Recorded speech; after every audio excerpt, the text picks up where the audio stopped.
હાલ TV9 ની team પહોંચી છે રાણપુરના મદનીનગર વિસ્તારમાં કે જ્યાં કેડસમા પાણી ભરાયા છે।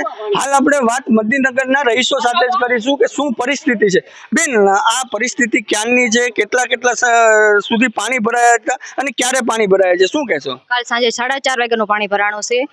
અમે બધાને ફોન કર્યા બધાને એ લોકોને કે તમે આવીને અમારા ઘરે જોઈ જાઓ કેટલું પાણી ભરાણું છે, કઈ રીતની અમારી હાલત છે। તો એ લોકોએ એવું કીધું કે તમે બધા અફવા ઉડાડો છો। તલાટી સાહેબને ફોન કર્યો, મામલતદાર સાહેબને ફોન કર્યો, આના ગૌસુભાને બધાને ફોન કર્યો। તો રાધે તો એવું કહે છે કે તમારામાં જ રહેવાનું, અમારે બીજું કોઈ અમારે કંઈ કરવાનું જ નહીં। અમારા ઘરે દર્દીનો ખાટલો છે, અત્યારે માણસ માંદા છે, એને લઈને જવાનું તો કઈ જગ્યાએ જવાનું। મારા હસબન્ડને ફોન કર્યો તો કે છે કે તમે બધા અફાઈ ઉડાડો છો। હવે અમે અફાઈ ઉડાડી છે કે અમારા ઘરની સાચું તમે ઘરમાં આવીને તમે જોઈ જાઓ કઈ રીતનું છે અમારા ઘરની હાલત। અમે આખી રાત બધા જાગ્યા છે, કોઈ હોતું જ નથી અમારા ઘરે, કેમ કે અમારું બધું અનાજ કઠોળ બધું અમારા નીચે છે, બધું પલળી જાય, અમારે ક્યાં જવાનું? અમને કોણ ભરી દેશે? આ કોણ અત્યારે જોવા નથી આવતા? એ લોકો ભરી દેવાના તો શું હતા? અમારે આ વર્ષોથી નવી હાલત અમારી રહેશે। મંદવાડ એટલો અમારે હોય, ગંદકી વાળો એટલો હોય, અમારે પ્લોટનું છે તો કોઈ આવતું જ નથી અમારે પૂછવાય તે। બેન, કેટલા ટાઈમથી આવી પરિસ્થિતિનો સામનો કરી રહ્યો છો, શું કહેશો તમે? આ વર્ષોથી અમારે પાણી આવું આવી રહ્યું છે અને કચરો લેવાય કોઈ આવતું નથી, વાળવાય કોઈ આવતું નથી, પાણી ભરાય તોય તે કોઈ સામું જોતું નથી। જ્યાં વગે હોય ત્યાં વાવણા થાય, વગ હોય ત્યાં બધા ટ્રેક્ટર નાખે અને ટ્રેક્ટર નાખે એટલે ઊંચું થઈ જાય, ના પાણી જાય નહીં।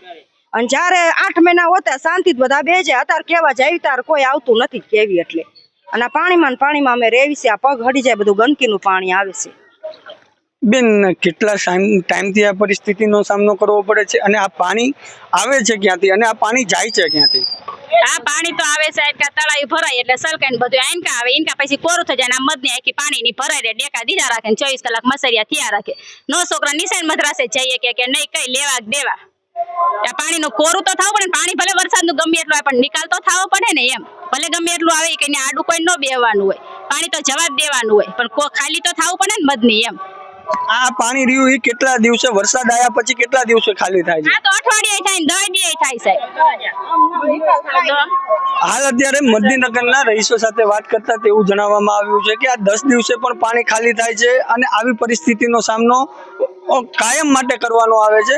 તેને લઈ હાલ અત્યારે રહીશો કહી રહ્યા છે કે આ પાણીની નિકાલ થાય એવી વ્યવસ્થા કરવામાં આવે। TV9 મોહસિન પરમાર, રાણપુર।